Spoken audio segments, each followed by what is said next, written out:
Busy dog. All right, starting the stream and the recording. Hey everyone, this is episode 412 of the OotiniCast. We're recording this on April 27th of 2021, and this is the raw version of the show. It will go out as a YouTube video here in a little bit, but then we will take the audio, we will clean it up a bit, and it will go out as the podcast tomorrow. So we have a couple of minutes here while we kind of make sure we get everything ready. We've got a couple of guests today, and I'm also going to tweet out the usual tweet to let everyone know that we're on, and then we'll get going. Okay. You're in a dark place, Kitty. Yeah, it's very, very dark. I will join you in the darkness. We can, but if you look down, I can look up, and we.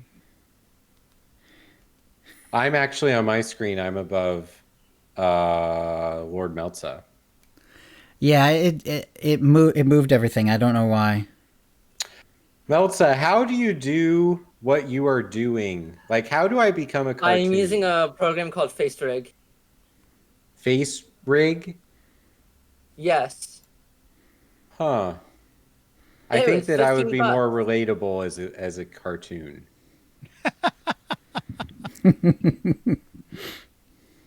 What you could do is take the All right, we got the tweet sent out. avatar of yourself, like the iPhone avatar, and make that. Oh, you can do other ones too? Ooh, I like the deck. Yeah. Yeah, that looks good. Is that the do you know which ship that's on, or is that a generic one? I think or... it's I think it's a first order ship. Okay. Yeah, it looks. It very does look first like order. that, yeah. Excellent. Although it kind of looks like the special ops from Battlefront 2, Ooh, smoke. the ship that they used. Hey, look, I'm in the clouds. Okay, I got the recording going. Ooh, Looks like the floating in space. Hey, look, I'm in Yeah. Nepal. actually It's put the chat snowing. here so I can actually see it better, or and actually respond and stuff like that. There we go. La la la la la. Just letting people know. Okay, we're all in. Do we all have Audacity rolling? Audacity's Yes, running. I do. Yeah. Okay, excellent. We'll give that a whirl. Let's see. Can someone else say something real quick? Just go ahead and say anything. Test. Anything. Thank you. Perfect. Just wanted to make sure the audio looked good on OBS, but it does. We're good. And if you guys are ready, we can get going with the show. Ready to go. All right.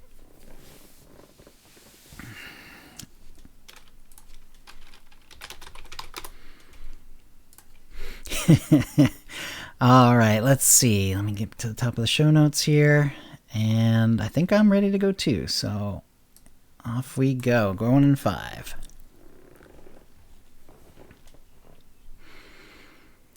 Hi, and welcome to the OotiniCast, the podcast that's beginning to think the Force and it have different priorities. This is episode 412, being recorded on Tuesday, April 27th, 2021. I'm your host, Chill, and with me is my co-host, KittyKissz. Hey, Kitty. Hey, Chill. Excellent. And we have 2 guests today. We've got a first-time guest, Lord Meltza, and Dr Gameology is returning as well. Hey, you guys, how you doing? I'm doing well. I am doing that as well. Excellent. All right. So, Meltza, let's go ahead and start with you since you're a first-time guest. And so Lord Meltza is your full name, but I think I'll call you Meltza if that's all right.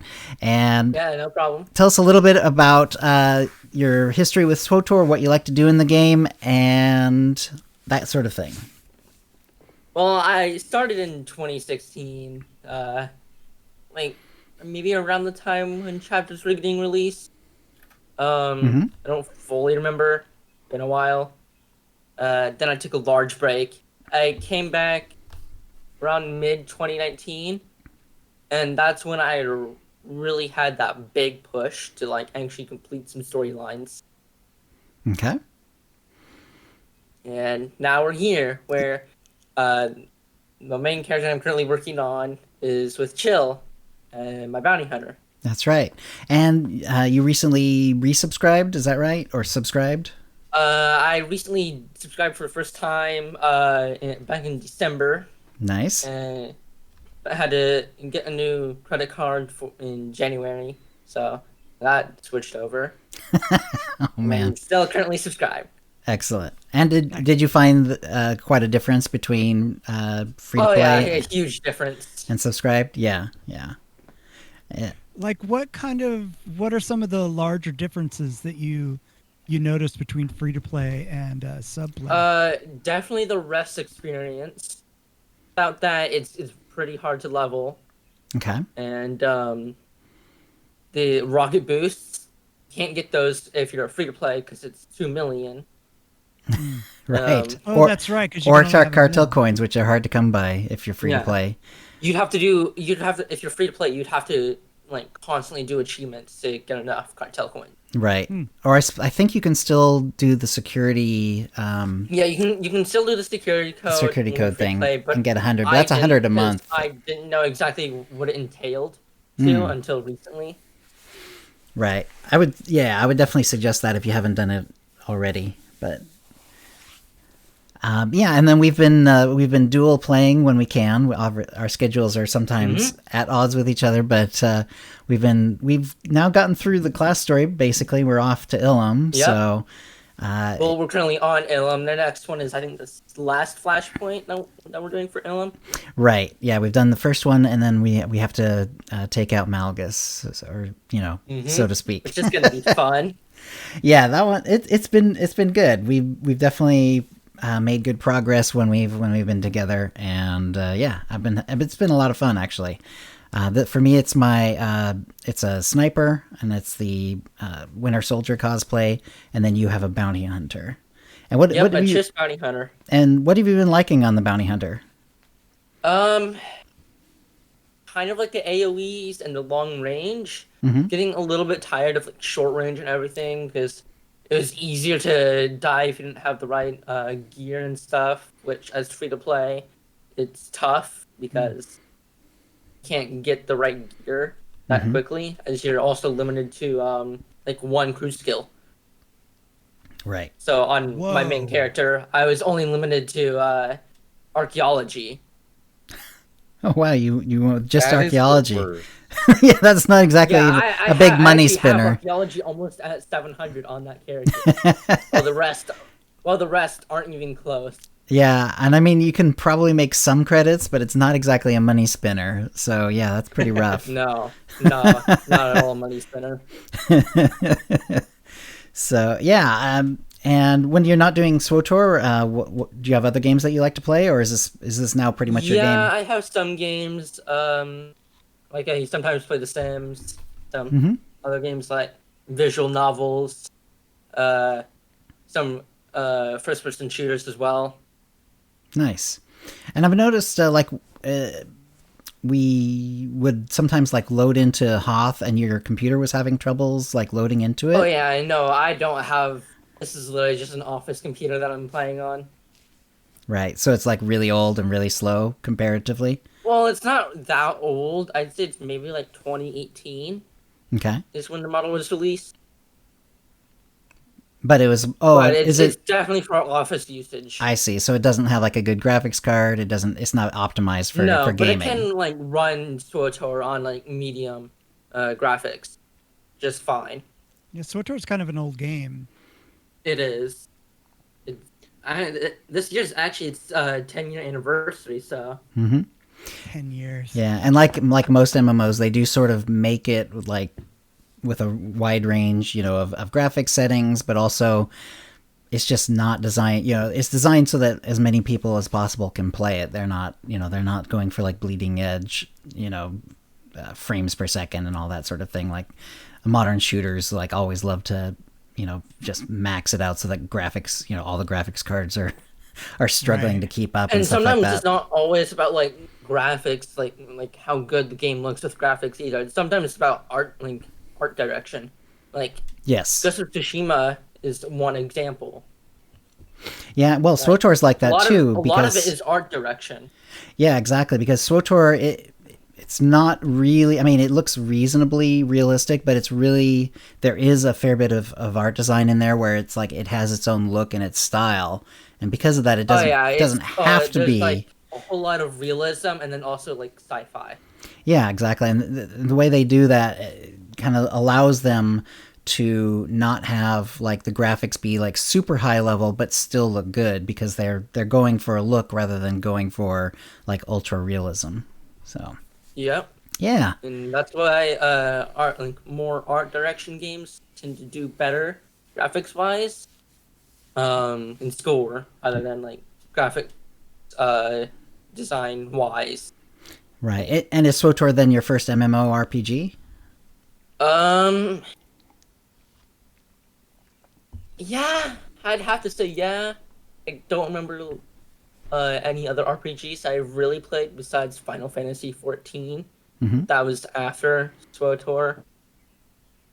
Because SWTOR kind of introduced me into MMOs. Cool. Nice. All right. Well, welcome to the show, and we're glad to have you. We'll we'll get opinions and stuff as we keep going, but let's go ahead and talk to Doc. Welcome back to the show, Doc. How you doing? I have been there and back again, Chill, which I know is not a Star Wars reference, but it's been something. So we've been talking about gaming back on the show for it seems like forever, and I've wanted to do it every time. And then when we start talking about, okay, so Tuesday, 4 p.m. Oh, well, Chill, I have COVID. Right. Okay, so 2 weeks later, Tuesday at 4. Oh, well, Chill, so-and-so. Now you're moving to Florida. Yeah. I have no computer with, or I have no internet. It's been pretty wild, yeah. The list of excuses that I've come up with, like I like pleasing people and helping them, and I love the show. And so I'm not inclined to be this hard to talk to in most circumstances. But I'm here. Excellent.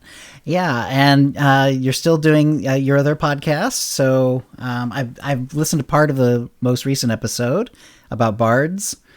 Yeah, that was a lot of fun. We did a couple episodes in a row where the things happening in the gaming world, like with Pokemon Snap, and then the things happening that we were taking notice of in other games, like music showing up in games, really pushed us to talk about things that we aren't the ones doing those things. I mean, I loved Pokemon Snap in my childhood or early teenage years, but it's not my play style. So I will play it because I love Pokemon. And Pokemon actually, as a side note, I know we're here to talk about SWTOR, but Chill, can I just tell you, because we haven't really talked, so this is my one chance to tell you cool things. I'm writing a book chapter in the upcoming Geek Therapeutics book about the psychology of Pokemon. Oh, nice. And so at least one night a week on my stream schedule, I have to go back and play Pokemon. Have to play Pokemon. So it's so hard. But I'm actually using those videos so that I can listen to what I'm just like spitting out there while I talk and think, is that a paragraph? Do I have a book on that? And so I'm trying to sort of stream my consciousness of me thinking about what my chapter will end up being. And I know the topic, it's going to be about human development issues and how they're reflected in the path of the trainer's journey in the games. From nothing to league champion to master and capturer of the mythical Pokemon. That sounds cool. Have you been playing much SWTOR? I have not, but what I have been doing, I just put it back on Steam. So today I signed in and I intended to play, but my quick bars are gone. Oh no. So instead of playing the game, I played UI Creator SWTOR Edition. It's always a fun one. Yeah, there's it. When You I don't really. installed it on Steam, I still had some quick bars left, so that's kind Yeah, of an odd bug. no, I had them. So I verified this before I uninstalled the PC version. Mm-hmm. But for whatever reason, I signed into Steam today and my bars were gone and all of my character Your saved loadouts. versions. Yeah. Yeah, all the save versions were gone. So Oh, man. I spent like 45 minutes fixing that and signing into a couple of characters and getting overwhelmed by how messy my inventories are. Because I guess the last thing I did when I played would have been completing the Mando flashpoint and not recycling all the junk gear that they give you. So my inventory was filled, and I was looking at it, and I knew the bottom 3 rows were set gear because that's what I do. Right. And then I was looking at the other 7 rows and just being like, I don't even remember what I was trying to do with this character well enough to trust myself to To it's just not recycling, what's the word? right. Vendoring? Where you get where you reverse engineer it Oh, yeah, okay. so that you get the The the pieces. currency, Yeah. the gear Right. currency. Yeah. You get the tech So points. deconstruction is what it's called. Yeah. Thank you. Yeah. And it depends on your crew skill. And That too. Well, I have 3 of those, fortunately. And just to touch back on what you were telling us, Meltza, that one crew skill thing is such a set of handcuffs to That's play brutal. Yeah, the game with. it's It's so handcuffs. brutal. There Yeah. was some like space probably stuff that I couldn't do, but it wasn't as limiting as I could just like if I had like the credits or cartel coins, I could get it. Like Yes. titles. Cartel coins is a nice segue, Meltza. There is the next time that I actually get to play SWTOR instead of playing the UI designer, I have stayed subscribed, even though I haven't been playing as much.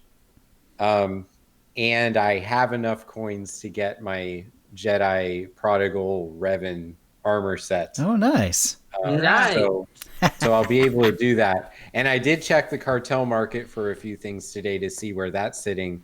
And that armor set was going for 450 million credits. So I think Yeah. I will just let my free coins float me into that wonderful set of Jedi robes. Free coins. Yeah. Well, I mean, the stock market is crazy currently. A lot of inflation. I know they're not free, Right. but I am paying to play the game, and I get those anyway. So right. I mean, You're not buying Jill, them specifically anyway. The question is, if there was a $10.99 per month option that gets no coins, would I choose to do that? And I think the answer is no. I think I'd stick with $14.99 and get the coins. But this is all hypothetical fantasy world. That option doesn't exist. It's just for the sake of discussion. And I wonder how many people think that way. Mind trap for next week. I think that's a good idea, actually. Yeah. And done. I'm going to actually write that down. Yeah. It's actually a pretty good idea. No, actually for BioWare, it's not. Because if they get 90% return that, yes, I would pay you less money to play your game. Like, what kind of news is that? Yeah, exactly. Now, we'll give you a chance at the end as well, but go ahead and let people know like where to see your new podcast. Oh, sure. So the Gaming Persona podcast is on all the main podcast vendors. So Apple, Spotify, Google Podcasts, and then all the other ones that filter out of those and the smaller ones. So if I have a chance to subscribe our show to it, I have done that. And we record on Tuesdays. It's not live. We have talked about that, but it's not live right now. So usually I get the edited version out Thursday or Friday every week. Nice. Excellent. Yeah. All right. Well, Doc, it's nice to have you back. Yeah, thanks for having me. Yeah. And Kitty, what have you been up to? I have been playing my Jedi Shadow, and Jedi Shadow is way more powerful than I remember it being. And it feels like it's cheating. Not because it's necessarily it's more powerful, but it's just being able to stealth through stuff is so nice. It really sometimes is. I think, oh man, it feels like it's cheating. But regardless, it's a fun class to play, and I'm enjoying it. And we're taking it through the whole thing this time. So we just got done with Black Hole. And I had some folks in chat come and help me out with that. It was really fun and really fast. And what else? Oh, on May the 4th, I'm going to be doing a cosplay stream. I've got some Jedi robes. I'm going to wear them during the whole stream. Nice. I took the day off of work because it's Star Wars Day. And when I tell work that, they're like, yeah, of course. Yeah. If you're taking a day off, it's something for Star Wars. I'll take a day off for like a movie or something like that, but they're always like, all right, good, go for it, take the day off. I played the new Flashpoint today. I'm not going to really go into it because I'm sure we're going to talk about it a little bit later. Okay. But that was fun. And let's see. Oh yeah, our friend Aliva, I was checking out. She her partner and does websites, and they put together a SWTOR fashion website where it's Space Barbie. Right. So you can take whatever outfit you want and try it on your character, submit it, and then post pictures and stuff like that. And it's pretty cool. I'll give you the link and we can post it in the show notes, but I highly recommend checking it out. And she's going to be doing a contest too, and all the information is going to be on the website. But that was pretty cool. And I did a sounder for her, the Space Barbie sounder. Nice. Space Barbie, Space Barbie. So it's weird going on to other people's stream and hearing my voice. I'm like, I remember that. That's funny. Oh, go ahead, Chill. No, I was just I heard a little bit about it, and that sounds really cool. Actually, I have not had a chance to check it out myself though, so I'm looking forward to trying that out. And I think that's about it. I've been having a really I'm on spring break till tomorrow morning, so nice. I've been doing a lot of stuff around the house. I bought my first ever belt sander for the projects during the summer. I'm very excited. Very cool. In the notes, it does say you played the new Flashpoint. Yeah, I did, and I thought we would talk about that a little bit later. Okay, we can talk about that later. Since we're going to be getting into it, right? I did. You did story mode or some I did story mode. Yeah. Okay. Cool. I did it solo. It was it's good. Excellent. There's a lot of story. And I did make a mistake, and I need to apologize to anybody that came by the stream earlier. I did not post that there were spoilers. And some people came in and did the old open the door, whoa, heel pivot and then out. Right. And I want to say I apologize about that. So, Kitty, what did you spoil? Well, we were right in the middle of the Flashpoint. And there was a epic moment happening. Right. And somebody's like, "Oh, you should." Oh, crap! It was actually Decky on. He's like, "Would have been nice for a spoiler warning." I was like, "Oh, crap!" So sorry. But anyway, so what happened was, anyway, that's about it. Okay. All right. Let's do a shout out to the chat room. Let's see. Another TV viewer is here. Bantha Mojito is here. Bodie, Bo Froley, Commander Root, Darth 30 Socks, Deckyon's here. Hey, Deck. Evan04111. It's Nate. I'm going to guess that's at the pronunciation. Jedi Knight 1. KGSMLD, Master Lil, hey Lil, Predakill, Shara's Bloopers, Sir Galhar, Squishy Twitchy, Tuna Miss Safari, I think I got that right, and Zen0001, hey everyone, alright, let's see. So, go ahead. I did send one person the link to the OotiniCast. and that would be it's Nate. Oh, okay, great. Yeah, Welcome. That's his pronunciation. All right, cool. I'll try to remember it. No problem. Not and not Nate. Okay, awesome. All right, thank you. So Meltza and I did some dueling on occasion during the last couple weeks since the last show. We finished up the class story, and we're moving on to Ilum, as again we sort of talked about during his part of the show here. Still enjoying it. I'm actually pretty happy with the cosplay, both with and without the mask. It looks very like Winter Soldier-y.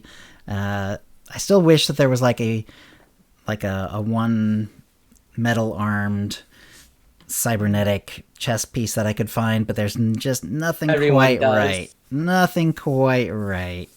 There's cybernetic hands, but it's only for both hands. There's some that have like a metal hand, but then it also like has a like part of your waist is gone, and you have like a metal spine essentially, stuff like that. That's weird. It's very weird. It just doesn't quite work if it's not reasonably close. So I'm just kind of going with the whole dark leathery suit instead, and it's working pretty well.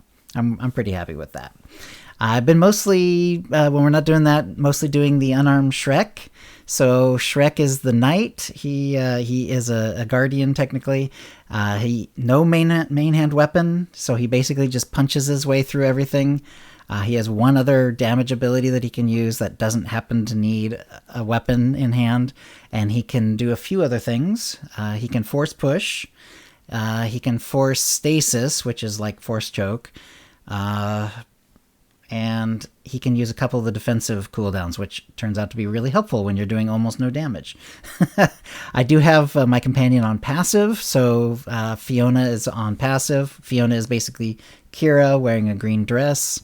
I also have Donkey as an Isotope 5 droid. I'm very happy with the whole thing so far. I really thought by now, and he's getting up there. He's only got a few levels to go before he hits 75 and caps out, and that'll be interesting to try like 306 gear on him too. But I would have assumed, like when I started out, I assumed that at some point unarmed weapon stuff just was not going to do enough damage, and I would just like not be able, I would just be like hit a wall and basically not be able to continue. Right. And it hasn't happened. I've been able to do everything. I've and some of it, it's like, okay, well, you can obviously get through like Prelude to Shadow of Revan because you've got a droid behind you doing, like healing and tanking and damage, fine.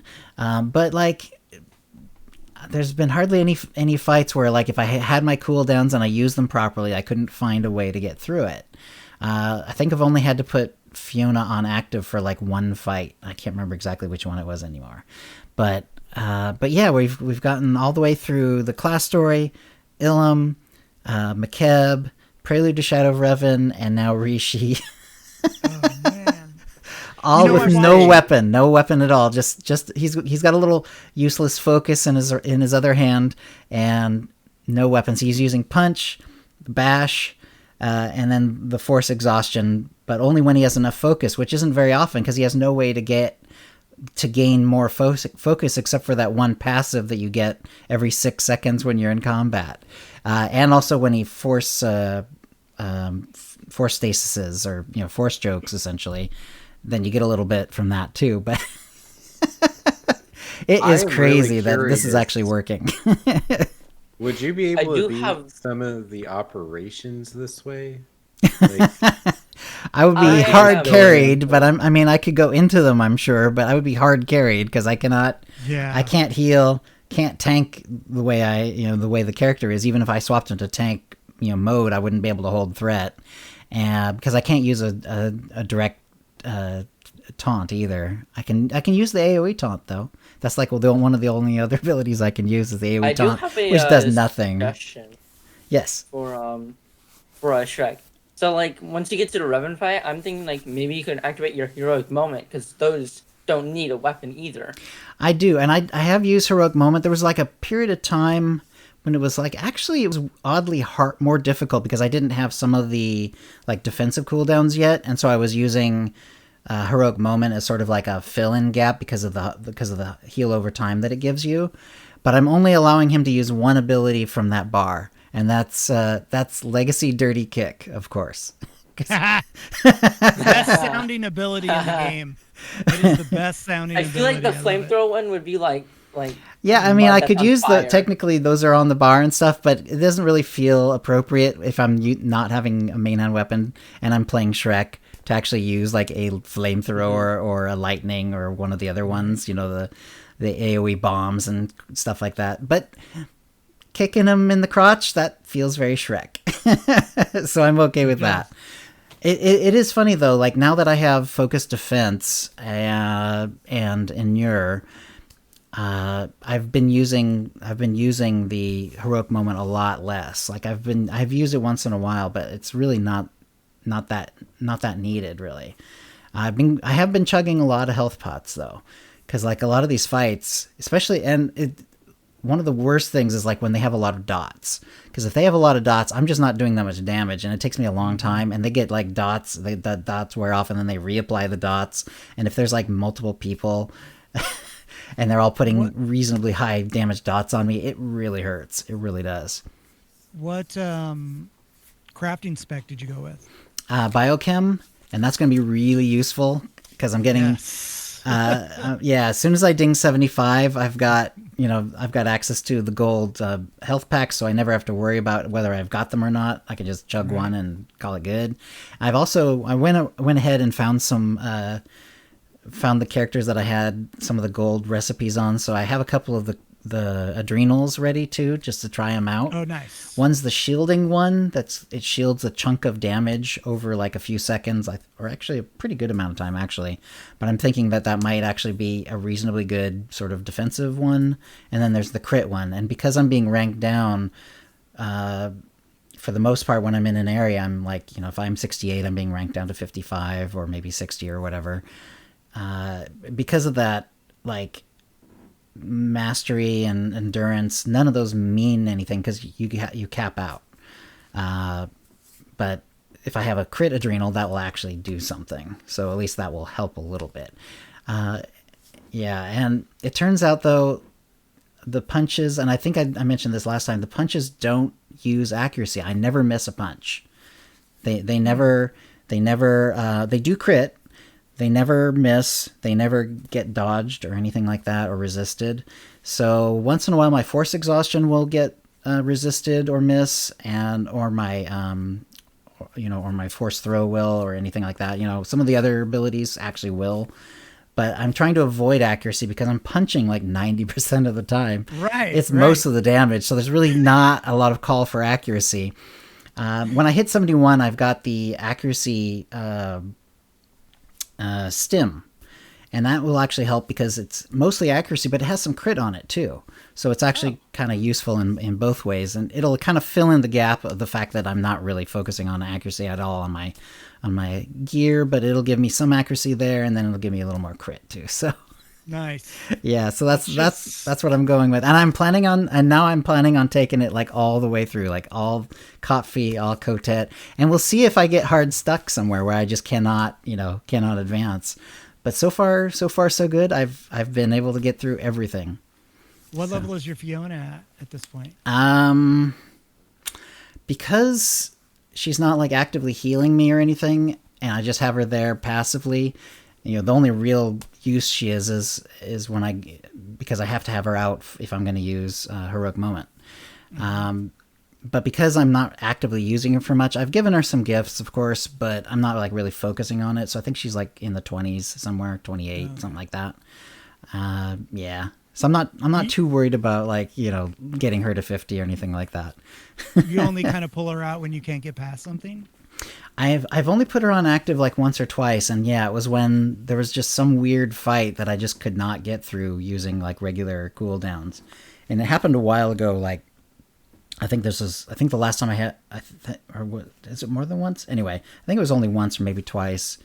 And it was kind of like before I had like the extra cooldowns and stuff like that. Mm-hmm. Since then, I've just been able to keep her on passive, and it's really funny. Anyway, it's such a funny idea. Yeah, it definitely takes longer. Like I've been learning a lot of patience because it's the opposite of how I usually level, which is Oh yeah, you cruise. Very I'm usually quite efficient. I'm trying to figure out the fastest way and jump into enemies and stuff. I can't jump. I can't. The weird thing is I can't do the friendly jump, like the jump that defends your buddy. It requires a main hand weapon. I can't use it. Oh wow, it's so weird. So I'm he's very slow because I have no jumps and I have to rocket boost and just mount up and that's all fine though. Yeah, he's just kind of chunking along. And that's how he starts a fight. He doesn't have a saber to throw. He can't leap to anyone. He just runs up to him and just gives him a whack in the jaw, and the fight starts. I watched Shrek the other day. I know. Yeah. I was like, I got it. You use the Kaizeken's log to heal after battle, right? Yes, the Kaizeken log mount is my healing device, and it's perfect for him because of the log. I also have the training droid, which is the one where you punch the little droid, and that feels appropriate too. And I use it once in a while, but mostly he just sits on the log. Get out of my swamp. And then we move on. Once in a while, like if I'm really getting if I know that there's some distance between where Shrek is and where the next fight is, I'll actually put Fiona on active just so she'll heal me up, and then I put her back on passive before the fight. So she's kind of useful that way, but that's just to make things slightly less slow. It's actually so much slower that, and I've never had this happen before. There's I only have one or two of the XP boosts on him yet. When you're a subscriber, every time you get done with a planet, pretty much you're going to get an XP boost that's a 3-hour one. And I've gotten all those on him, but I've also used all those on him because it takes longer to get everywhere. Yeah, it takes longer to get everywhere. All the fights take way longer. And so he's down to I think he's got an hour left on one, and he's got 2 more in his inventory. And then it's okay, I guess I'm going to have to go and pull some of those daily rewards that we've been getting, because they have those XP boosts, legacy-wide XP boosts, are one of the ones you get from the daily login rewards. So I might have to go that. I'm thinking though we're close enough to 70. I don't think I'll actually have to do that, but it's surprisingly close. Usually I have 5 or 6 of these things left over by the time I ding 75. Not with Shrek though. Oh yes. And I can't read because it's dark blue. Zen wrote about the out of combat healing, and I have used those. I was using them all, including the peppered bantha stakes, which are actually kind of expensive. All of them cost I think it's a few hundred credits for one of those, and they only last 30 minutes, and they don't persist through death. And I have died a reasonable amount of times because I'll think that I can get away with a fight that I just can't get away with. I'll be at 80% health, and I'll oh, that's enough health, and I'll try fighting them, and it's oh, okay, they've got dots, and they CC me, and I'm dead. Yeah, so the Rhodian mayonnaise sandwiches are a nice early level one, and then I use the highest level one, which is the pepper bantha steak. Did you say Rhodian Rhodian mayonnaise sandwiches. That's a level 31, somewhere around there, 24 or something like that. I don't think I've ever heard that. At level, they're actually quite useful because it gives you a tick every 5 seconds that gives you extra healing, and it shows you on the little thing how much you're going to get. And at level, they're actually quite useful. But when I'm level 60, and the highest one in the game is the pepper bantha steak one, which is level 40 something. Yeah, it's just not that useful after a while, and then it's okay. I believe there's a level 71 where it's Dubak hamburgers. I think you get them on school. I'll have to look for that one. Sure. Yeah, I'll have to keep an eye out for another one then. We'll keep an eye out when we get to one of the higher cantinas. They all seem to come in the cantinas, so we'll look for that. Yeah. So, all right. Anyway, it's been a lot of fun. I'm gonna keep going. We'll see if there might be a point where I just get hard stuck, and it's just there's a fight I just can't get through. But so far so good. So far, so good. All right, that'll bring us to the tip of the week. And Kitty, you have a tip, so go for it. Okay, so this one has to do with the on-rail space mission. Okay. The on-rail space missions are different from the PvP space missions, and they are great for leveling your character. They give excellent experience points, especially if you're using an experience boost. But using an experience boost and having double XP, which we know is now going to be coming on the 4th, you can level super, super fast using these on-rail space missions. And the key is that you want to level up your ship as your character's leveling up. So, for instance, the higher level you are, the better gear for your ship will be available to you. Right. And you can buy those at a Starship vendor. Now, once you get to 50, it caps, meaning that level 50 is the highest level component that you can buy for your on-rail spaceship. And there is one of the components is called an improved power conversion module, which you buy at a Starship vendor for 200,000 credits. Now, this is the tip. Only buy that power conversion module, the improved power conversion module from the vendor. Never buy it off of the GTN unless it's less than 200,000 credits. People will buy those improved power conversion modules and then put them on the GTN for millions of credits versus only paying 200K. And hoping people think, oh, okay, that's a crafting thing or something. And Right.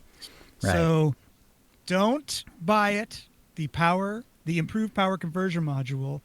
Just buy it from the vendors. You can find the vendors on every major planets in or near the spaceports, and you can find them on the fleets, both of the fleets. And don't spend the millions. It's really cheap, becomes available right at level 50, and it's only 200K. Right. Have you been doing like the very most difficult on-rail space missions, or you've been sticking to more the normal ones? I am too much of a puss to go for those big ones still. I have tricked out ships that are maxed, that have all of the best gear, and every time I try one of those harder ones, it's just like you get like brutal. 3 or 4 minutes in and you're dead. And I throw a minor temper tantrum and I stop. A question. That's so sad, Kitty. Are you talking about like grade 5 armor? Because there is a higher armor that's like I'm seeing like grade 10 armor. No, there's level 50. So as soon as it requires level 50, I think it's level 7, grade 7 or something like that. That's right, because they had, when the game launched, they had like up to level 6, and that was sort of designed for 50. But then when they came up with those extra few like super difficulty ones, they also came out with higher level gear slightly. So it's like one more level of gear as well. Yeah, and those missions are brutal. They're brutal. You basically have to run them enough to be able to anticipate what's going to happen. Yeah. And then survive it. Yeah. So even the normal ones are really fun, though. They're very pretty. And also, like, once you've done them a few times, you can sort of you'll find that there's a lot of sort of like semi-hidden extra bonuses. Like there'll be some bonuses that just kind of come up. Like the main mission will be to to take out the thing at the end. But then you'll find that like as you're shooting like the little ships, it'll be like take out 50 ships, and you'll take out 50 ships during the course of the mission. But then there'll be like a kind of a secret one, like if you manage to take out the bridge of the big battle cruiser, there's like that's a different bonus, but it doesn't really warn you that it's there. You just kind of have to find out by like trying stuff, which is kind of cool. I found that out by seeing some of the NPCs firing on those targets, and I was like, wait a minute, what? So I just pumped a bunch of missiles into it, and then it costs 20 normal missiles, 10 of the level 50 missiles, and then 1 proton torpedo to take out those larger targets. And they give you excellent XP when you complete those. And there's multiple per mission. Missions run anywhere from like 3 minutes to 7 minutes. You're in and out, done. Yeah. Leveling up. Yep. Good stuff. Yeah, excellent. All right. I have a tip as well. This was, and I haven't actually tested. We have 6.3 today. I did not have a chance to test it to see if maybe it's gone away. So it's possible that this has been fixed, but I don't know. But what has been happening with me the last couple of weeks, oh, there's Nexu, cutie. What I've been noticing that's been happening on the last couple of weeks is on some flashpoints, when you're in it, there'll be a bug where it says you can't use your rocket boost, which normally you should be able to. A lot of flashpoints you can't mount up, and that's been sort of the way it is, but you should always be able to rocket boost. And it'll give you an error that says you are already mounted, and there's unfortunately not a way to, inside the flashpoint, to actually get rid of it. So what seems to happen is the bug seems to happen if you run into the instance while you're already mounted. Like it somehow remembers that you were mounted and then continues that status inside the flashpoint, and therefore you can't use your rocket boost because it thinks you're already mounted.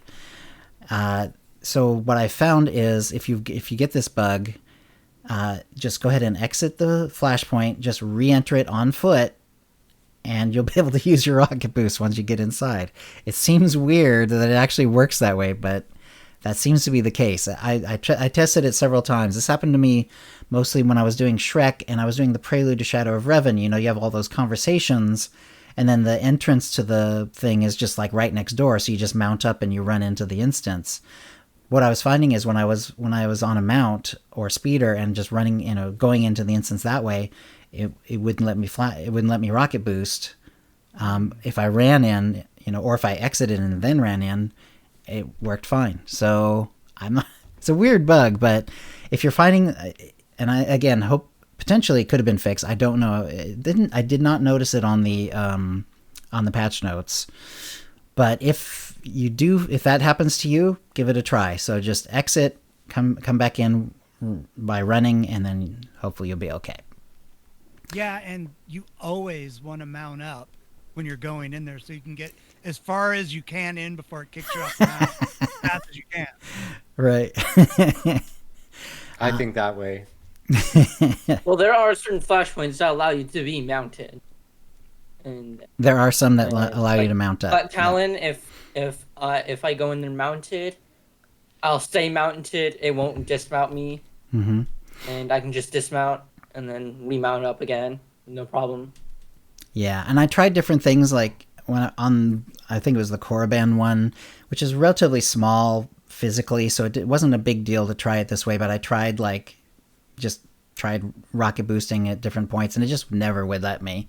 So I had to go through the whole thing that way. If you do notice this, it's best to do it right away, because one time I was like partway through and I kind of figured out, okay, well, let's try exiting and re-entering, but I was like past the first boss. It was like it took me a long time to get back to where I was. I was like, forget that. Yeah. Extra XP. Yeah, we also got a message from Kirk, who won last episode. He says, I opened the pack and received the sensuous dress, which is cool. I had bought that set for 28 million credits back in 2016. It is selling for 345 million on the GTN right now. Wow. I have a friend in real life that I have convinced to play the game with me, and I will probably give him this since inflation has made it so hard to play Space Barbies lately. And he also got the Guardian Bronze and Dark Blue die, which I'm sure will come in handy. And he got exposed wiring as a deco. So, but yeah, sensuous dress, very nice. That's good stuff.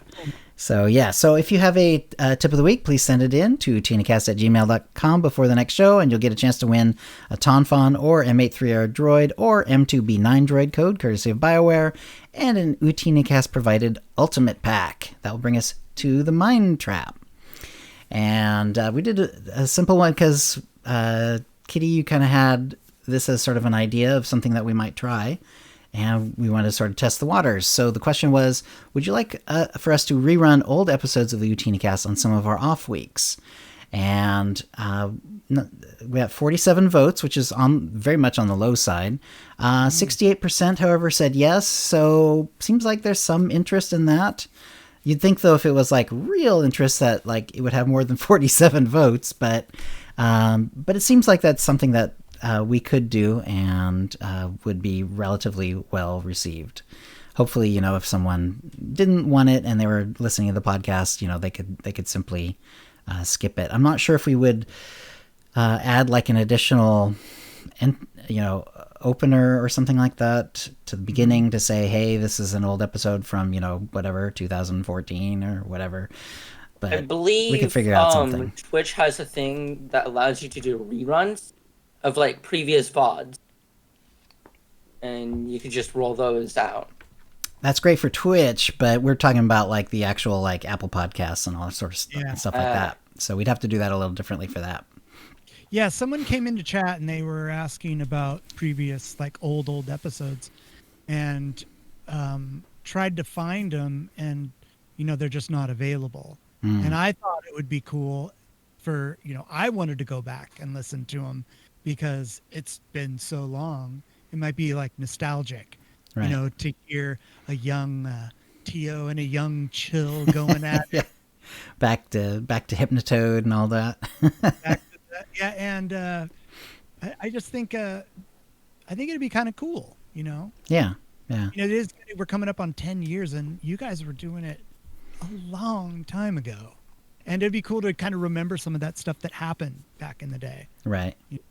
Yeah. Like how stoked we were to get the Shadow of Revan, or even what was it, the Rise of the Hutt Cartel.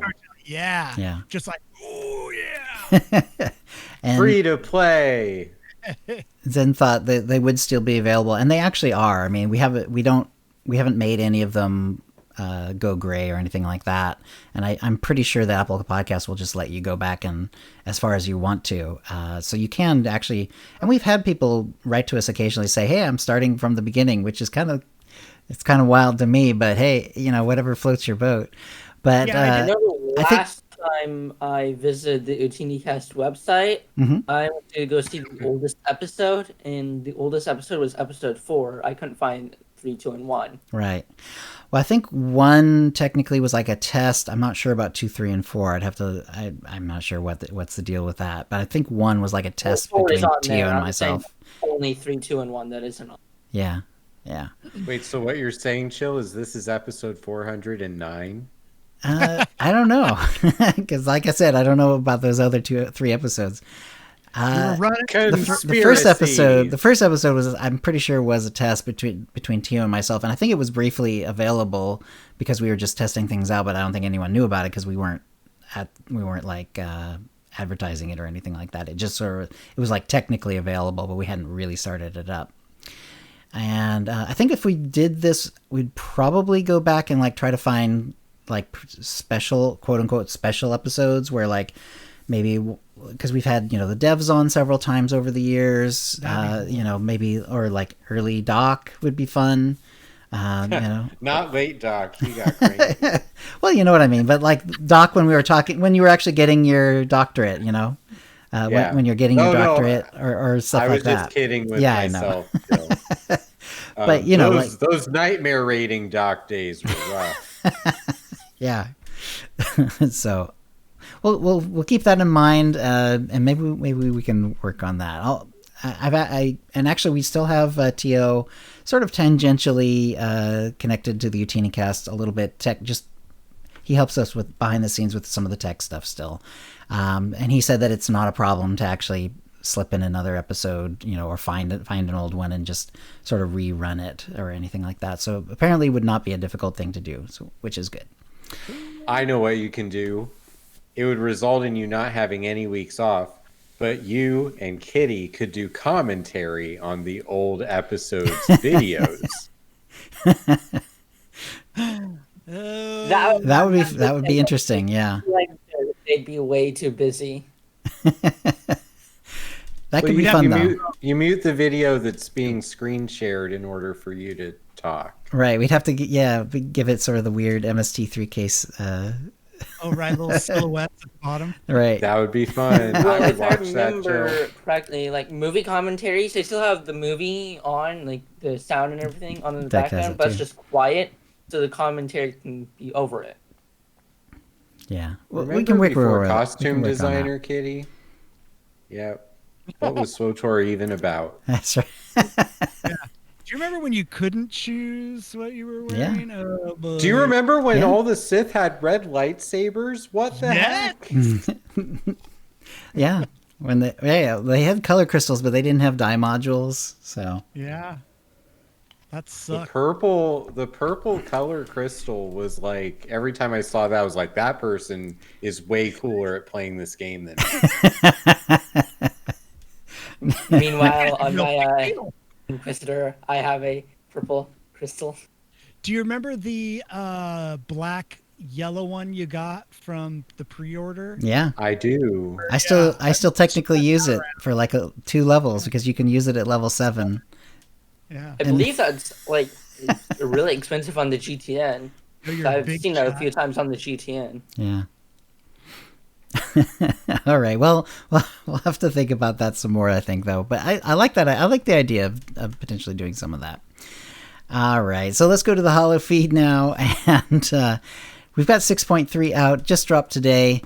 I was not able to do the flashpoint like Kitty was. I did go into the season, and I looked at the season. I actually got the first season thing done for me. Turns out, like Meltza and I had different dailies, so he was like, "You want to do flashpoints?" I'm like, "Well, all of mine are about operations and Galactic Starfighter." So it's like, obviously you're gonna have to like play it loose and figure out what, if you're gonna play with a friend, then you're gonna have to figure out the days when you actually have the same missions, I guess, or the same weeklies. So I don't know. Zen, are we going to do spoilers, Kitty? We probably should try to avoid spoilers, at least for the story of Secrets of the Enclave. But if you want to tell us like a little bit about like whether you found it difficult or just in general, like a general review of whether you like the story or whatever. I liked it. The story-wise, it was really good. It was beautiful. They did a real good job at designing it.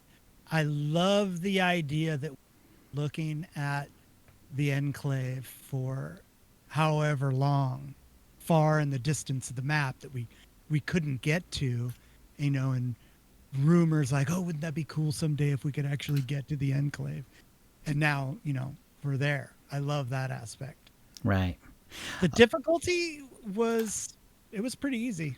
I did it solo, and I was on a Marauder, so we just kind of cut right through it. Not like that Mandalorian one with like mobs plenty. This was a lot easier. The mobs were a lot easier, a lot less frequent. The boss fights were simple. It was good. I'd say as soon as your character's up to that level, just jump in. Just jump Check it in. out. Okay. Yeah. Nice. Would you say to wait until you've actually done like the content in front of it, like actually do? It's not going to make any sense if you don't. Okay. So yes. So if you definitely have do it not at the very done end. Onslaught, you won't know what's going on. Okay. That makes sense. Yeah. It's good. Check it out. I highly recommend it. Well done, BioWare. Stories. All right. Ranked PvP Season 14 starts this week, so that's going on right now. The PvP weapon set rewards, we have a picture of it in the show notes, and very much sort of like dark gray, black, and red, with some pretty cool designs. Actually, I kind of like the weapons from this one. They're doing pretty much your typical, where there's battle flags, there's decorations, there's titles. And then there's weapons, so stuff like that. It's kind of the same idea as most of the seasons. As far as each tier's rating requirements, they say players will have to wait until we're well into ranked season 14 for that breakdown, and then there we go. So yeah, if you're into the ranked PvP, season 14 is starting up. So there you go. Let's see. So Galactic Season 1 is is also launched today. It's called The Stranger from Kubindi, and the weird name for that is because like of the companion that you're going to get, and you're going to get the companion very, very early on. Like it's the first reward, and you don't even have to be subbed. So you're definitely getting this companion as a reward if you do this at all. And a lot of the other benefits are actually designed to go kind of with this particular companion. There's gifts to give the companion, and armor that's based on the companion, weapons that are based on the companion, stuff like that. Decos that are based on around the companion as well. Have you guys all looked at the seasons and like what you're gonna get during like the 20 different levels and all that sort of stuff? I took a little bit of look. I didn't go too far. I kind of wanted to, just experience it as it's going along. But I paid the 100 cartel coins to just unlock that first piece. Oh, nice. And it's interesting thing is that I had accumulated some experience for the dailies that I did for the Galactic season, and those rolled over to the next one once I purchased it. Okay. So you're not going to lose those experience points if you purchase them. Right. So you purchase them with cartel. It just kind of goes up by the same amount, but it keeps going. Okay. Exactly. Cool. Yeah. So I thought that some of the things that I'm looking forward to are there's some like silver and bronze, armor sets and weapons that seems to be designed to be from like sets that are difficult to find. This is something that they talked about like when the devs were talking, a few weeks ago, and so yeah, I'm looking forward to see what I eventually get out of those, but I haven't gotten any of those yet. I just did one thing in this case, and apparently you can re-roll them, the objectives. So you have some re-roll chances if you don't like the particular dailies that you have. But I haven't actually done that. I haven't actually explored that yet. I just did one of the ones that I had today. So I actually went to Alderaan and I beat down 75 insectoids, which took a little while actually. I was a little surprised that completing that did not give any conquest. Like even though, and actually if you're wondering like where your objectives are, the easiest way to find it is actually go to your conquest, and they show up there with a special little symbol, and at least for me they showed up right at the top as well, both the daily and the weeklies. But actually completing it did not by itself give any conquest points, which is interesting. I don't know why they decided to do it that way, but level up the Galactic seasons, that gives you conquest points. Like if you finish all of that and level up into like the next level, it'll give you your conquest point. Yeah, but I mean, like I killed 75 insectoids and I was able to track it, and then when it was done, there wasn't like, and here's a bunch of conquest points for completing that as a mission, even though it was on the conquest list. So it felt very weird that was a choice that they made, but okay. At least I know now where to find the dailies and the weeklies for the season.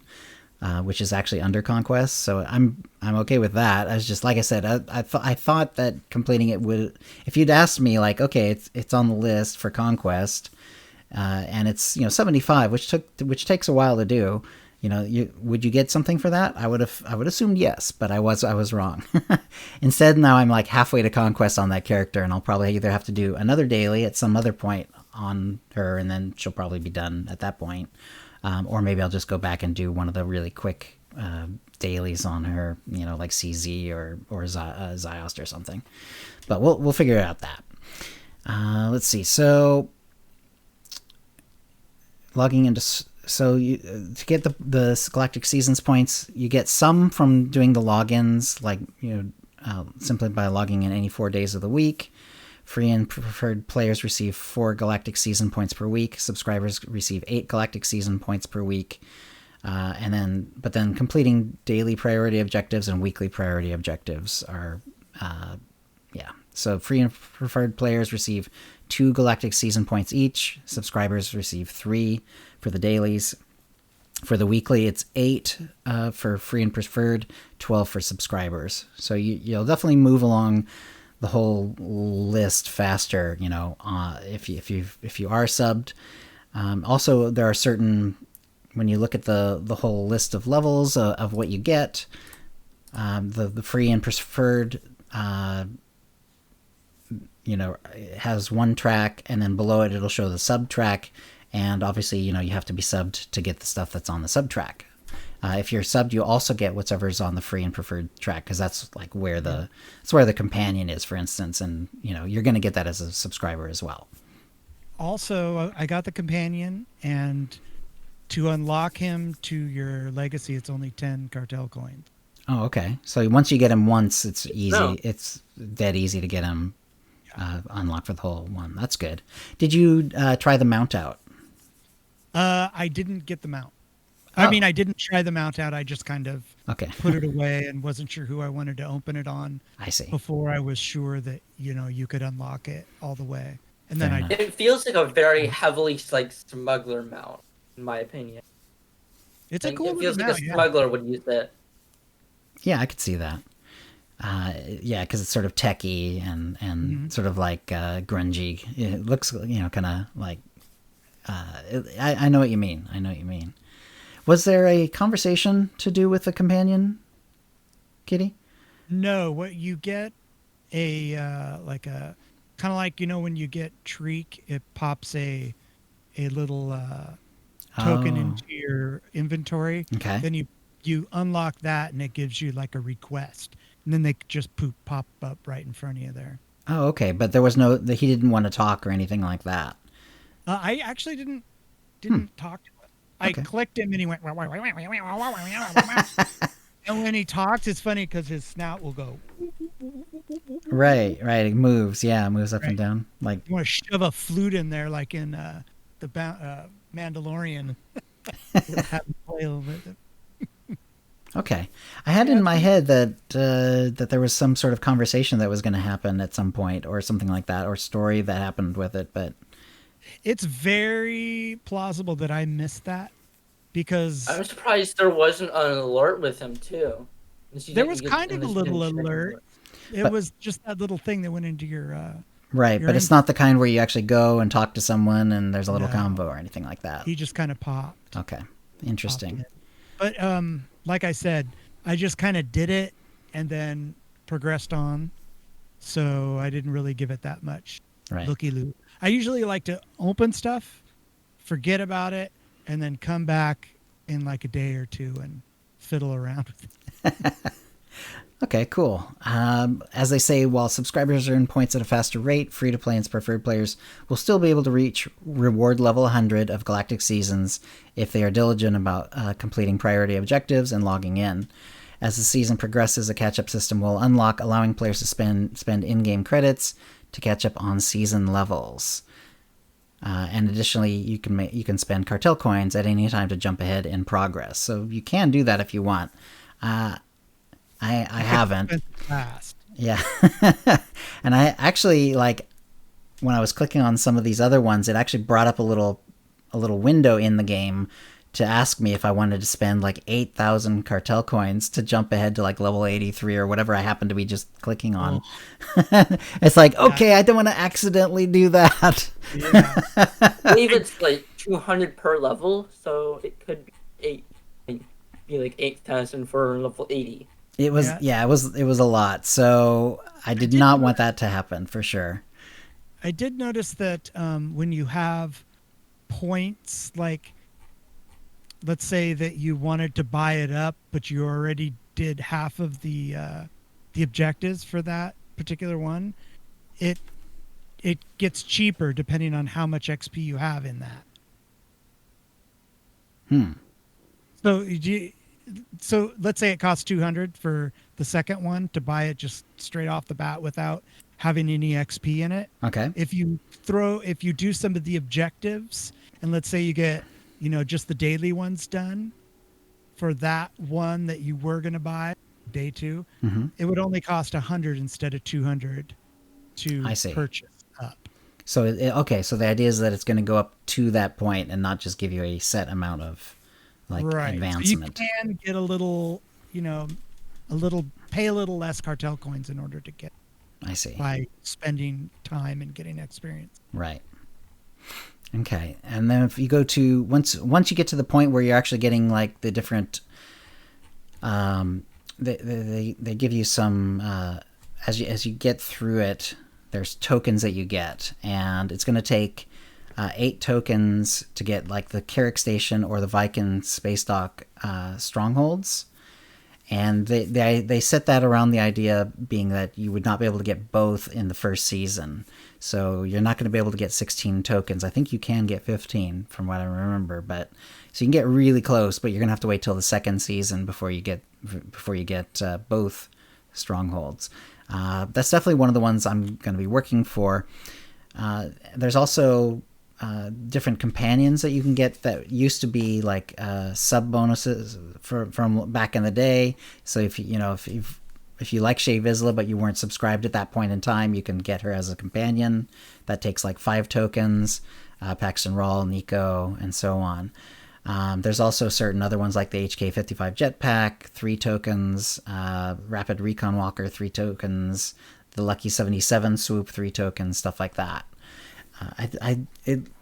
They have the list there, and it looked like this is one of the ones like Kai Zyken, where they weren't all available all at once. Like I saw a couple of the companions there. I saw the HK-55 Jetpack, but not everything that's on the list is available right this second. You have to go back to the. I'm thinking that the companions refresh every 5 weeks because there's 4 companions, and if there's gonna be 20 a week, and every 5 weeks it'd be. Yeah, I don't know if they're gonna put new ones in weekly and just rotate it faster like that. But we'll have to see how fast it ends up rotating.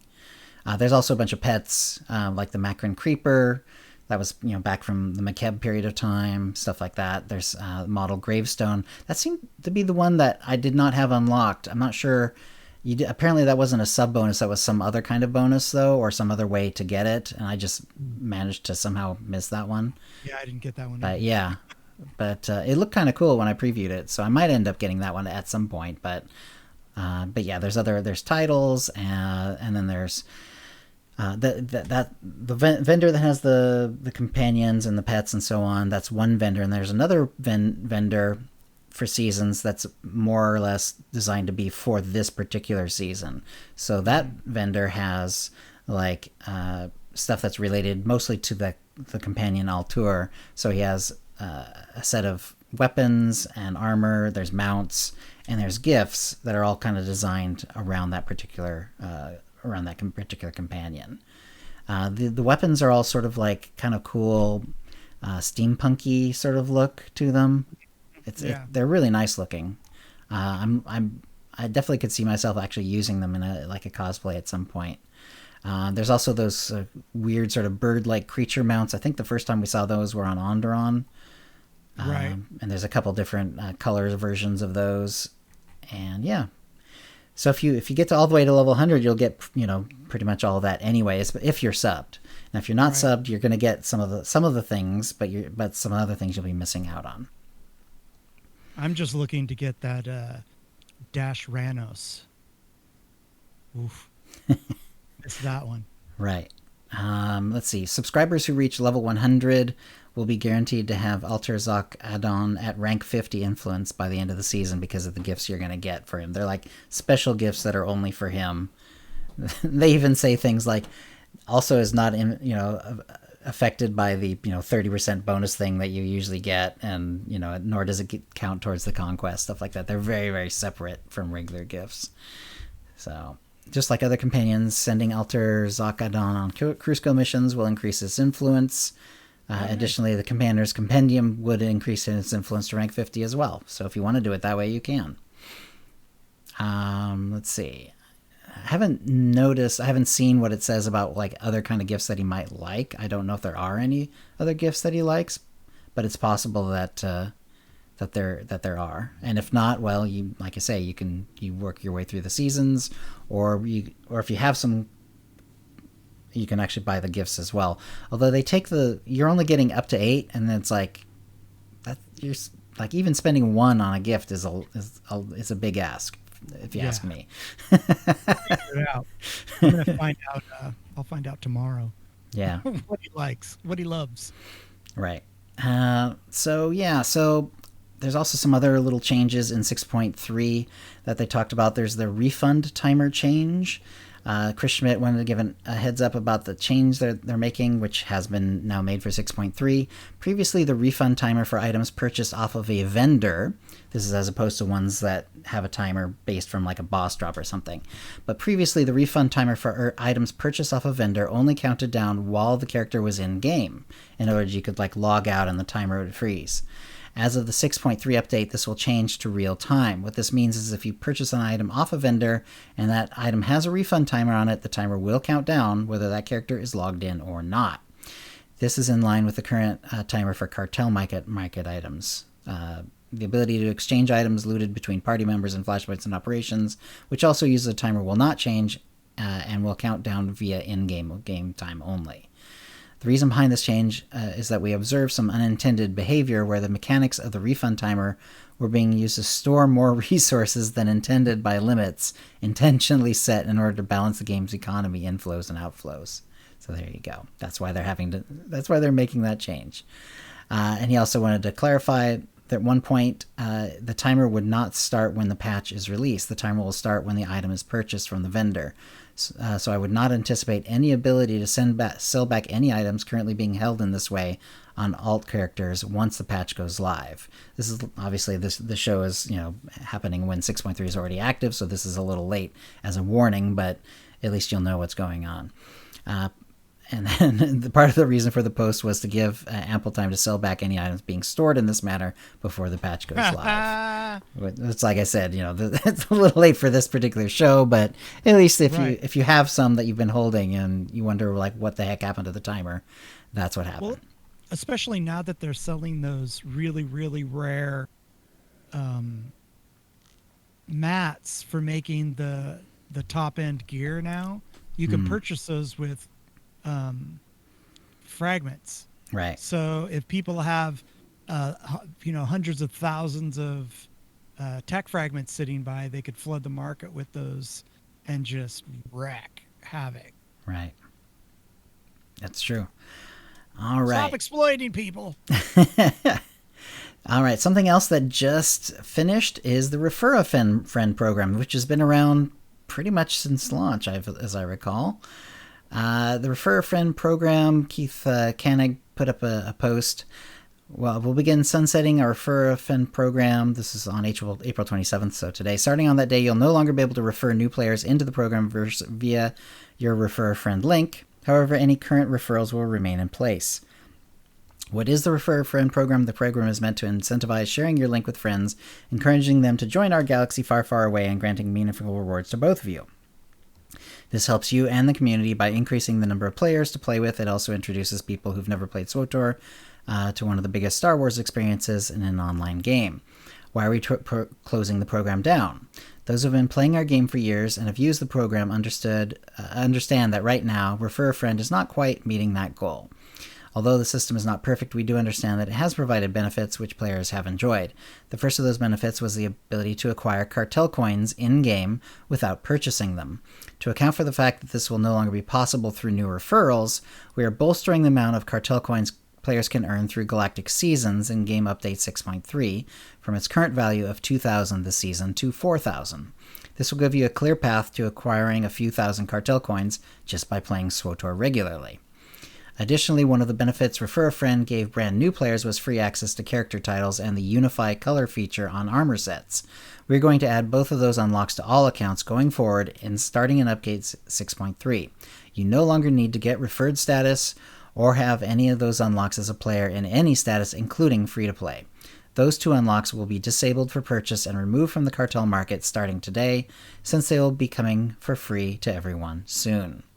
We know that this doesn't account for everything that the RAF program had to offer, and we're considering how to replace those benefits going forward. We know that players will still want methods to access those rewards, especially the unique mount and pets.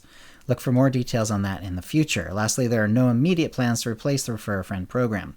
We want to take the time to assess what the old system did right, did wrong, and what will make the most sense to achieve the goals of an Refer a Friend program in today's game. Thank you for understanding, Keith. That was interesting enough as it was, but as soon as it came out, so Teresa jumped on this. She actually took a bunch of content makers' codes and made a little website to get as many folks involved in the referral program as possible. And it was at swotorfancommunity.com/referral. And that is now done, of course, because, the referral program is now done as well. She was nice enough to include me on that, so I was in on the thing. I've gotten a few pets out of it, because I guess I never really focused on the Refer a Friend code thing properly anyway. I think the last couple that I gotten, anyway, I got a couple new pets, and I got like lots of cartel coins as well, which is pretty cool, because usually I'm sort of like scraping, and like I'm using them for like, to buy ultimate packs for the tip of the week and stuff like that. And but now I've got like lots of cartel coins, which is very cool. Nice. Let's see. So I looked at my program referral page, and there were like dozens of people who've used my code, which is really cool, and a couple who had actually subscribed, which is how, kind of how you get the pets. So it was really quite successful. So thank you, Teresa. And she had a very, very smart and very even-handed approach to it, because she had like at the main or sort of bottom part of the page, there was a table. So if you wanted to look up a particular person, you could, their particular code, you could do it that way. But at the very top, like right where it was like really easy to get at, it just gave you a random one. It's like, you want a code? Here's a code. Here's one of the Nice. One of the content creators' codes. Here it is. Go use it. And that way it was very, very even-handed, which was really, really nice. Yeah, that was awesome of her. Very, very smart. And so it's like a 14-day window between like when the referral gets used and when the person can sub, and it'll still count towards the referral on the referral page. So it's possible that I'll actually get even more people who might subscribe from the referral program here. But it was really cool to see that it was actually working, and actually there's a lot of people using the code, and a few subscribed, and it was very nice. So Teresa's awesome. Yes, exactly. Zen is correct. She is awesome. And I believe the rewards from the Refer a Friend program will be going somewhere else. As of right now, we do not know. Right. We don't know where they'll be. Yeah, exactly. I mean, one of the things that they are using the Galactic Seasons for is to kind of bring back old cartel market items that were not available anymore. So maybe season 2, you might see like the old Refer a Friend pets and mount. That is certainly a possibility. But so that was really cool and really interesting. It's like, oh, maybe I should have been pushing my code a little bit harder all these years, because holy cow. Well, have you seen Swoterista's cartel coins? She has a lot of cartel coins, yes. Let's just say she has a lot. Yes, she tweeted out, and it was like, it was many thousands of cartel coins, many thousands. It was awesome. I wonder what the max cartel coins is then. I don't know. I don't know if there is one technically. Probably a lot. Maybe 1 million. It's my guess is it's more like a placeholder. Is not set up for. Yeah, my guess is it's more of a placeholder than anything. It's like, they probably have a maximum, but it's like a placeholder number that more than it is like anything that's sort of designed to like, gear down people or anything like that. Let's see. There was quite a story to tell. We mentioned it on the last show. They made a slight change to it actually, which I thought was, the reason for it was sort of interesting to me, so I'm including it here. This is from Caitlin Sullivan, and Caitlin wrote, "Hey again, everyone. Thank you so much for taking the right time to read Quite a Story to Tell. This is sort of like a lead up to the new Flashpoint in 6.3. And provide your feedback. I'm happy to see many of you enjoyed reading it, because I really enjoyed writing it, and seeing so much discussion has gotten me really excited to hear your thoughts about Secrets of the Enclave. If you take a look at the ending of Quite a Story to Tell, you'll notice that I've changed the Jedi Master that Syl and Satele mention. I'd like to thank those of you who constructively pointed out that Master Nosdural's inclusion, and I'd like to apologize to anyone who took the story as an implication that anyone's choices are more canon than others. I wanted to reassure everyone that it is absolutely not the case. I hope that you consider this change to be a welcome addition, as well as an improvement to the quality of Quite a Story to Tell. Thank you for your engagement, and may the Force be with you always. So yeah, so she made a little change so that it doesn't specifically mention Nostral, because there are certain choices you can make which guarantee that Nostral would not be doing what he's doing at the end of that story. Yeah. We need to try it on a Imperial character. Right. I ran it on a Republic character, but it's always nice to see, both sides of the story. Right. Especially, when Nostral one thing might have happened, one thing might not have happened. Right. Let's see. There was a bug for guild commendations not being rewarded as intended for conquest invasions. This bug is targeted to be fixed with 6.3, and so they're granting 360 guild commendations to all guilds, which is a month's worth of large yield commendations, which is pretty cool. As there is a cap, they put this ahead of time. Of course, this 6.3 is now launched, but they did give a warning ahead of time so that hopefully people who were close to the cap could take a chance to actually spend some of those. So, all right. Let's see. Assign our Drexel mount. Let's see. There was a mount that was sort of like showing up in the game, but it wasn't intended to be actually released yet. So they've sort of like shut that back down. There's actually a way to even get it in the game, but because it's broken because it's intentionally not in the game yet. So yeah, they'll be removing the Scenar Drexel mount from the game when 6.3 launches, and they'll be compensating players who had the mount by adding 400 cartel coins to their accounts. There's no need to contact the support team for this. And note that the grant might take a few hours after 6.3 is live. I'm imagining it's probably out by now, but there's no way to be sure. But yeah, if you somehow got that mount that wasn't intended to be out yet, you don't have it anymore, but you will have some cartel coins for your trouble. That's funny. You might be able to get it again if you know how. Yeah. Well, that sounds like they really did take it out now, so I don't think it's actually available in any form anymore, but I'm assuming that it's one that they are working on and might eventually become a proper mount, but yeah, for now it is just gone. So 6.3, Secrets of the Enclave, we've talked about this on several shows and a little bit even earlier in this show. Kitty likes the story, and I'm excited to see it. I did not get a chance to see it today. I did test out the second thing, Galactic Seasons. I got like halfway through one because I only got one of the dailies done, so I'm like not quite halfway done with rank 1 of it, but that's okay. And there's going to be double XP starting on May the 4th. Of course, May the 4th be with you, Star Wars Day. It's going to last until May 18th, so 2 weeks of double XP, Valor, and Renown. That's sort of how they usually do this thing.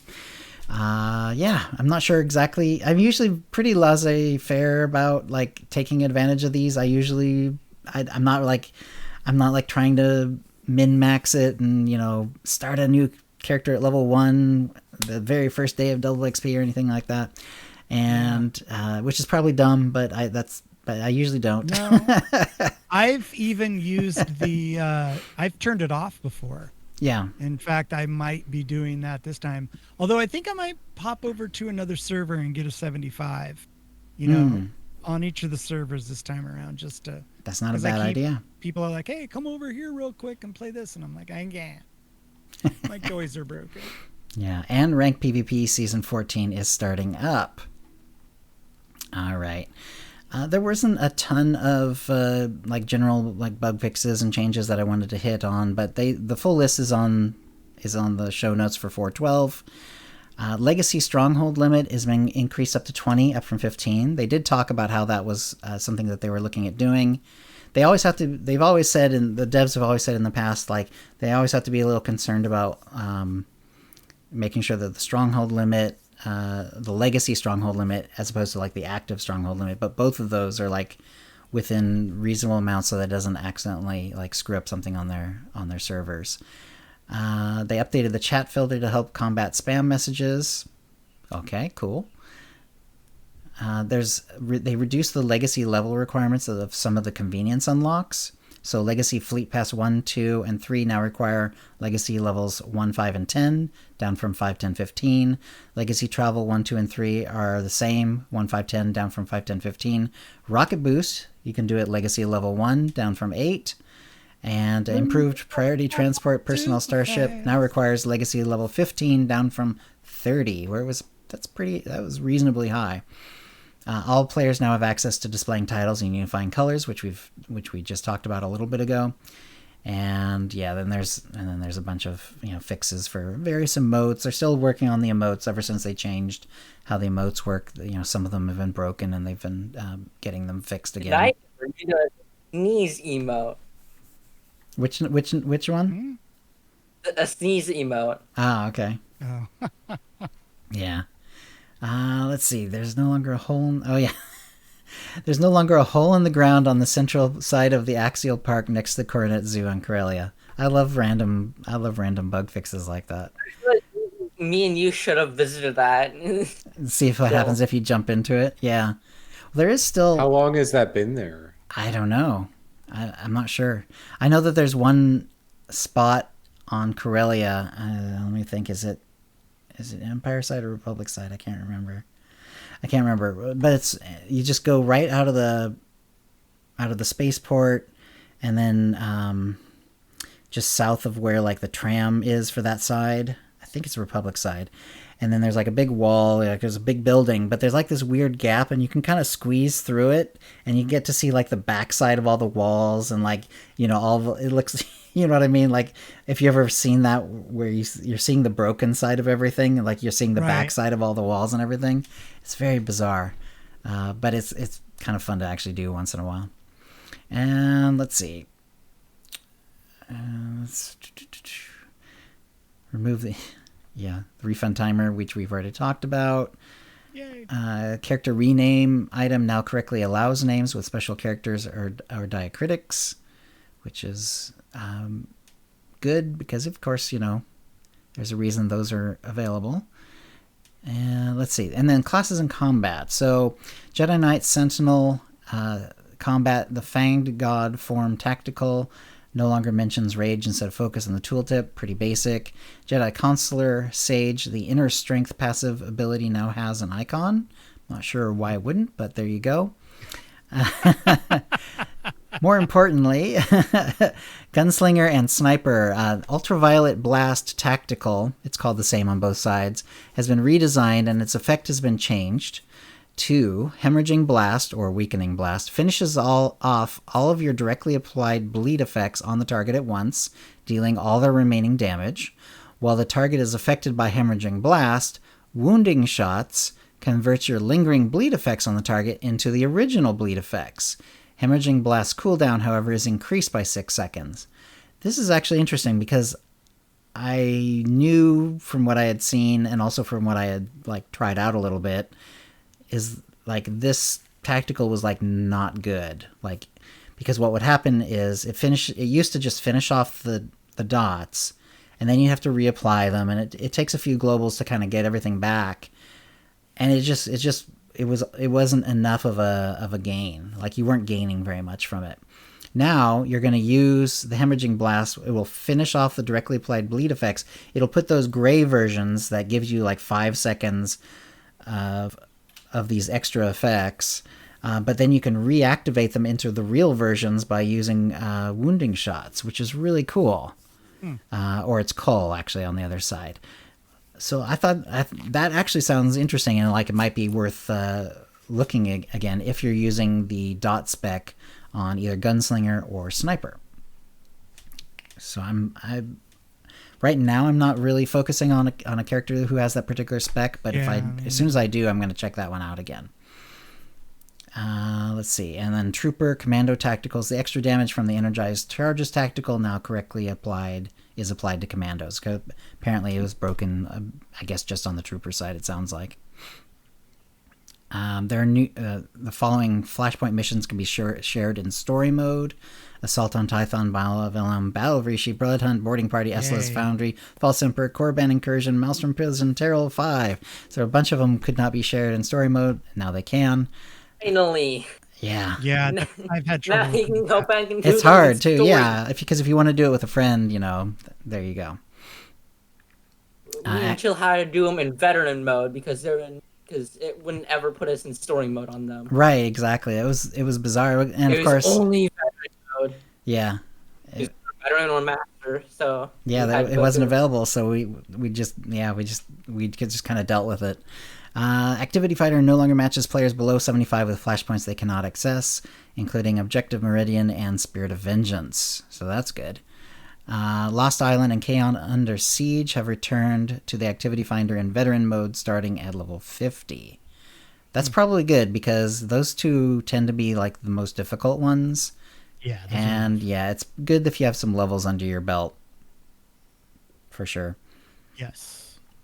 And frankly, personally, I probably would not do either of those flashpoints unless I was at endgame, actually, because they're a little extra brutal for sure. And I have failed those more in Pug than I have completed them. Yeah, exactly. Having a reliable group is It's rough. Yeah, it's really rough. So hopefully the 50 plus might be enough to sort of make that work. We'll see. Let's see. The healing terminals and uprisings now have names. Okay.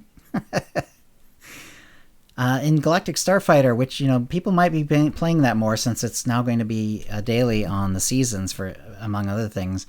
Remote slicing now requires line of sight, and the amount of engine drain suffered is reduced by half. So it's apparently remote slicing was like was a little overpowered. So it now requires line of sight, and the amount of engine drain suffered is reduced by half. So there you go. And let's see, missions and MPs. Yeah, I want to see if there's any other ones there. Oh, that's right. After several performance adjustments, bringing them more on par with the classic Hutball map, Queshball and Vanden Hutball are now back in PvP map rotation. So that's great, because I think they've been gone for roughly a year, something like that. I still don't know how to play Hutball. That's the only like maps that I hate is the Hutball. I always liked Hutball. Personally, I like Hutball, but yeah, it's definitely its own thing. So it's like, ooh, am I supposed to just attack the enemies, or am I supposed to help carry the ball or something? That's the whole point. Yeah, it's to score. There is no correct answer. It's just, are you going to win? It also doesn't help that like a ton of enemies already have 360 when you're starting to get like 286. Right. Characters with So it gets kind of characters with lower than rating 306 gear no longer have higher stats than characters with 306 rating gear in PvP modes. So that's good. Apparently they were being over buffed a little bit there. And finally I feel like there's so much inconsistency with patch note points like this over the years. So like, going back to that, listening to the old episodes, Chill, like how much have they gone back and forth on this? Right, how much to boost people and how to do it and what should count and what doesn't. It's funny because like pretty much since day one, there's been like serious PvPers who are saying we don't want to have better gear than everyone else in there. We're just make everyone the same so it's like an even playing ground. You know what I mean? Like make all the stats the same, and we'll be perfectly happy. But they just refuse to do it that way. I think because they're afraid that if they take away any part of the gear grind, that that people just won't go back to PvP enough. But I don't know. I don't know if that's actually true or not. They seem to think it is, though. Mandalorian Battle Ring Arena has been temporarily removed from the PvP arena rotation while we investigate reports of players randomly dying throughout the area. Yes, we talked a little bit about this on the last show. They were asking for like examples of like where you were dying and when you were dying.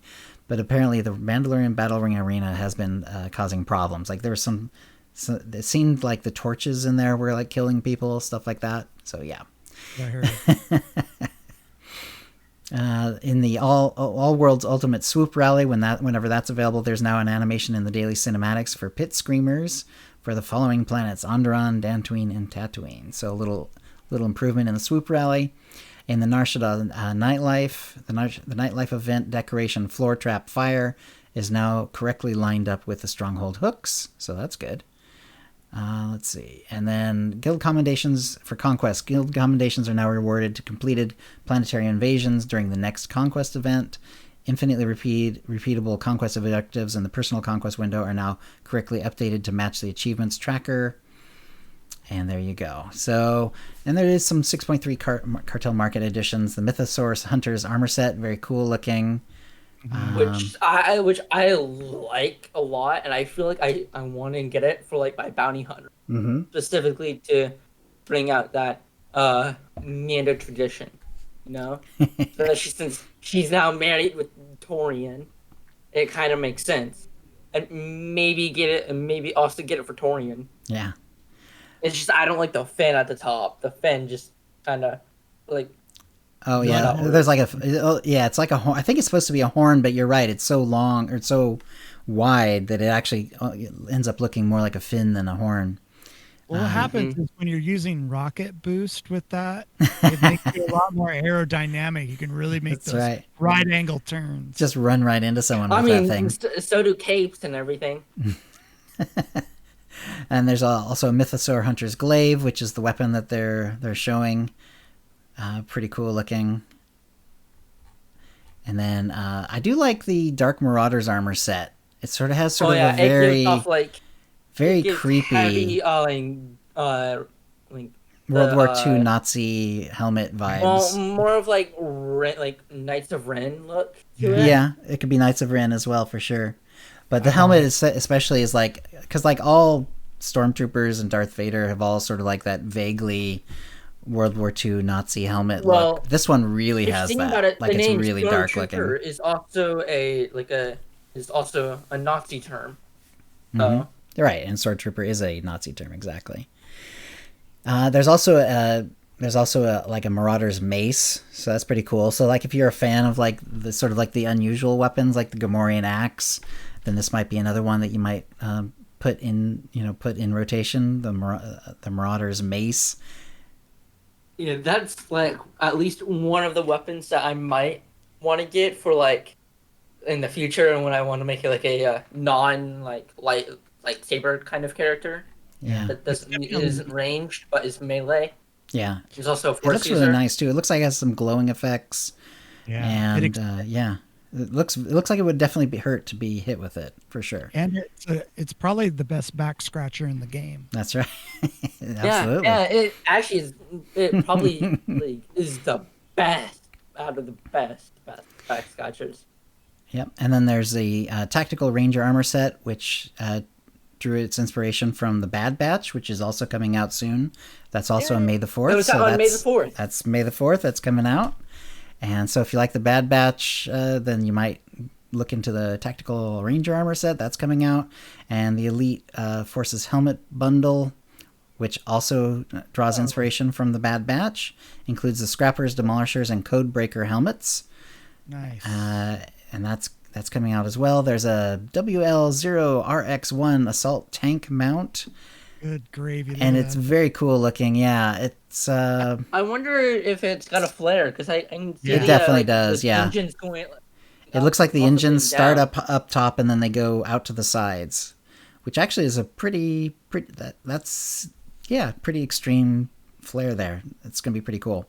There's a couple of new dye modules, white and pale yellow or pale yellow white. I like those. Yeah, it's like, as far as I'm concerned, they can add color combinations all day long. It's like, because there's always going to be someone who can use them. Like, no matter how weird it is, it's like there's going to be something out there that's going to be useful for.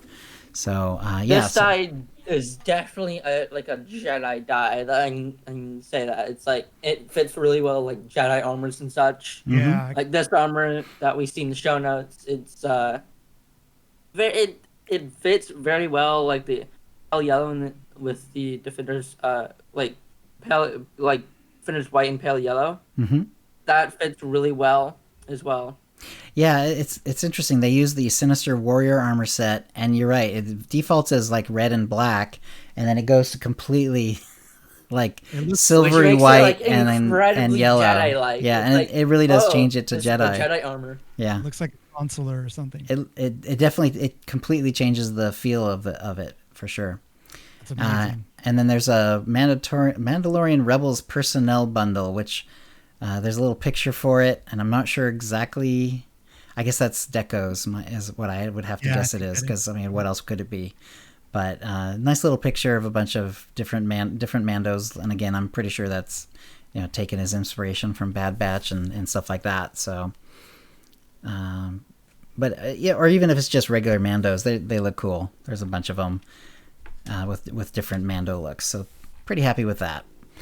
So. Let's see. Yeah. And did you have anything else, Kitty? Yes, I forgot. One of the things I did this week was I went to Marcus's 1-year streaming anniversary. Nice. And I just say, hey, congratulations, Marcus. Congratulations, indeed. We tried to break him. We tried to break him like right off the bat. But congratulations, Marcus. Excellent. Yeah, so... Excellent, Marcus. Thank you. And let's see. And Meltza, how about you? Do you have anything else? I mean, not really. Can't really think of anything right now. No worries. Yep. Look forward. I believe you needed a few days off for dual streaming, but we'll be back to dual streaming probably in be back a few days, a week. May 7th. Yeah. So about a little more than a week. It's all good. Look forward to that. And Doc, how about you? What are you looking forward to? Do you have any plans for 6.3 specifically? No, I'll probably jump in and get caught up on the story, and then wait for the next bit. Excellent. Yeah. And once again, tell people how they can get hold of your podcast. If you want to find me, I'm at twitch.tv/Dr Gameology 3 nights a week and some bonus mornings. And then the Gaming Persona podcast can be found on Apple, Spotify, Google Podcasts, and all of the smaller ones that people like to use. Excellent. All right, then that's a show. If you'd like to play with us in the Teeny Knights Guild on the Republic side of the Satele Shan server, or in our Utini Rage Padawan Guild on the Empire side, do a /C join Utini to join the Utini channel. Then let us know you're a fan of the show. You can email questions and comments about the show to OotiniCast@gmail.com. Follow us on Twitter using @OotiniCast. You can find contact details for us on our website, OotiniCast.com, which includes how to subscribe using iTunes, Stitcher, and the rest. We record the show live bi-weekly on Tuesdays, 4 p.m. Pacific. Go to OotiniCast.com/live to find out how to join in. Our theme song is Doomsday by Jean-Paul Zogby. And thank you to the chat room, and thank you to Meltza and to Doc. Good to see you again, Thank Doc. you. Yeah. Oh yeah, nice seeing everybody. It's nice being a guest here. All right, and we'll see you next show. And I actually do have control over the OotiniCast Twitch, so let's do a raid. I say we raid someone. All right, let's find someone who's doing SWTOR, of course. We can't in good conscience do anything else. Let's see. Marcus is streaming. Let's go say hi to Marcus. Speaking of the devil, right? Here we go. All right, and thank you for coming. I'll be editing the audio version and we'll be going out tomorrow as a podcast, and I will get the raw version, the video version, up on YouTube sometime later today. You can also, of course, you can also look at our the video version is also, of course, just kind of automatically available on the recent Twitch channel. Here we go. All right, so there we go. There's that raid done. Where would I be able to send the audio? I'll tell you that in a sec. Let me go ahead and stop the stream. Stopping the recording.